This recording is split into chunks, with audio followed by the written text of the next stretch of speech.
মানবদেহের শ্বাস-প্রশ্বাসের প্রধান অঙ্গ হল ফুসফুস। মহান সৃষ্টিকর্তা আল্লাহর অসাধারণ সৃষ্টি। এটি অক্সিজেন গ্রহণ করে এবং কার্বন ডাই অক্সাইড বের করে দেয়। ফুসফুস বুকের খাঁচায় অবস্থিত, হৃৎপিণ্ডের দুপাশে। ডান ফুসফুস 3 লোবে বিভক্ত, বাম 2 লোবে। প্রাপ্তবয়স্কের ফুসফুস ওজন প্রায় 1 কেজি।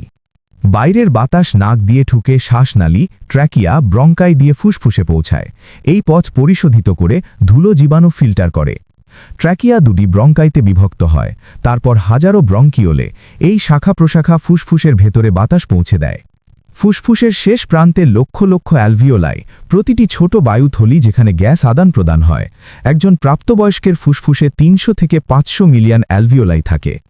সব অ্যালভিওলাই মিলে পৃষ্ঠতল প্রায় 70 বর্গমিটার, একটা টেনিস কোর্টের সমান, যা গ্যাস আদান প্রদানের জন্য অসাধারণ বড় এলাকা তৈরি করে। প্রতিটি অ্যালভিওলাইকে কৈশিক রক্তনালীর জাল ঘিরে রাখে। দেওয়াল খুব পাতলা, যাতে গ্যাস সহজে ডিফিউশন হয়। অ্যালভিওলাইতে সারফ্যাক্টেন্ট নামক পদার্থ থাকে, যা পানির সারফেস টেনশন কমিয়ে থলিগুলো কোল্যাপস হওয়া থেকে বাঁচায়। ডায়াফ্রাম মাসল কন্ট্রাক্ট করলে ফুসফুস প্রসারিত হয়, বাতাস ঢোকে। রিল্যাক্স করলে ফুসফুস সংকুচিত হয়, বাতাস বেরোয়।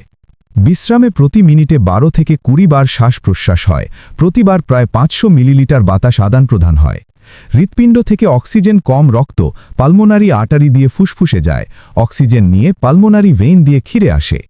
ফুসফুস প্লুরা নামক পাতলা ঝিল্লি দিয়ে ঢাকা। প্লুরাল ফ্লুইড ঘর্ষণ কমায় এবং সুরক্ষা দেয়। ডান ফুসফুস 3 লোবে, বাম 2 লোবে বিভক্ত। প্রতিটি লোব আরও সেগমেন্টে বিভক্ত।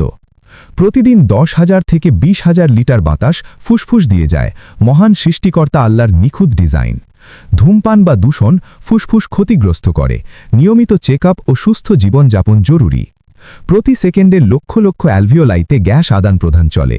এটি মহান সৃষ্টিকর্তা আল্লাহর এক অসীম কুদরত।